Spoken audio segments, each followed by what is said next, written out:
வாழைக்காய் தக்காளி சைட் டிஷ்ஷுக்கு ஒரு ஒரு வாழைக்காய் இப்படி பொடியாக நறுக்கி வச்சுக்கணும். அப்புறம் ஒரு வெங்காயம் பொடியாக நறுக்கி வச்சுக்கணும். அப்புறம் ஒரு பெரிய தக்காளி இல்லைன்னா 2 சின்ன தக்காளி. ஒரு கடாயில் 3 ஸ்பூன் எண்ணெய் ஊற்றிட்டு அந்த எண்ணெய் காஞ்சதும் கடுகு 1 ஸ்பூன் போட்டு கருவேப்பிலை போட்டு அது பொரிஞ்சதும் வெங்காயம் எடுத்து கட் பண்ணதை எடுத்து போட்டு வதக்கணும். அது கண்ணாடி பதம் வர வரைக்கும் வதக்கணும். அடுப்பை வந்து மீடியம் ஃப்ளேமில் வைக்கணும். இப்போ வெங்காயம் கண்ணாடி பதத்துக்கு வந்துருச்சு. இப்போ வந்து வாழைக்காய் எடுத்து ஆட் பண்ணிக்கணும்.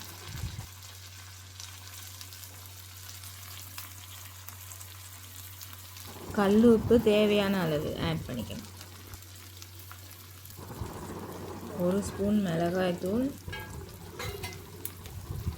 2 ஸ்பூன் மல்லித்தூள், அதாவது தனியாத்தூள் 2 ஸ்பூன் ஆட் பண்ணணும்.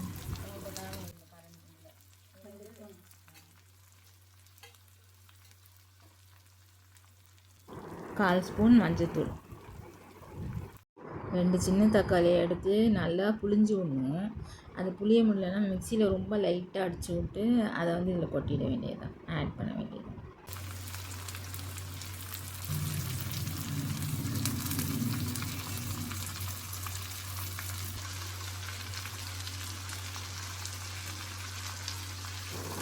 மூணு கையளவு தண்ணி ஆட் பண்ணிக்கணும். கொஞ்சமாக ஆட் பண்ணிக்கணும்.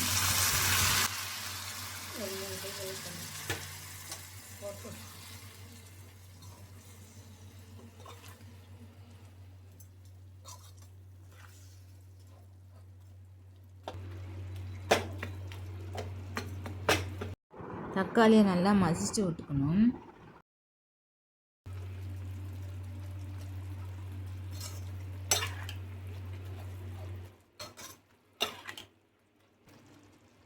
தக்காளி ஏற்கனவே ஆட் பண்ணியிருக்கிறதுனால உப்பு வந்து கொஞ்சம் கம்மியாக போடணும். இதில் ஆட் பண்ணியிருக்க அந்த தண்ணியெல்லாம் வற்றி போகிற அளவுக்கு சொல்ல கிண்டி அது காய் வேகிற வரைக்கும் அதை கிண்டி வைக்க வேண்டியதுதான்.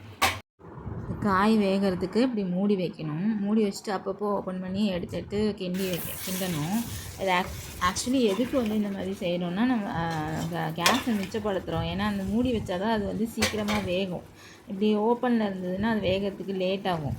இப்படி மூடி வச்சு கிண்டி எடுத்தோன்னா கேஸும் வேஸ்ட் ஆகாது, அது காயும் சீக்கிரம் வெந்துடும்.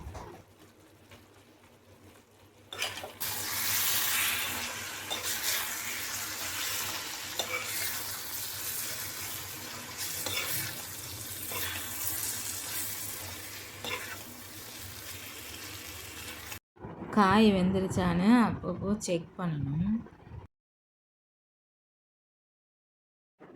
இப்போ காய் வந்து நல்லா வெந்துருச்சு. இப்போ ஸ்டவ் ஆஃப் பண்ணிட வேண்டியதுதான். இந்த ரெசிபி செஞ்சு பார்த்துட்டு நல்லா இருந்தால் கமெண்ட் செக்ஷனில் உங்கள் கொஞ்சம் கமெண்ட் பண்ணுங்கள். என் சேனலை மறந்துடாமல் சப்ஸ்கிரைப் பண்ணுங்கள். தேங்க்யூ.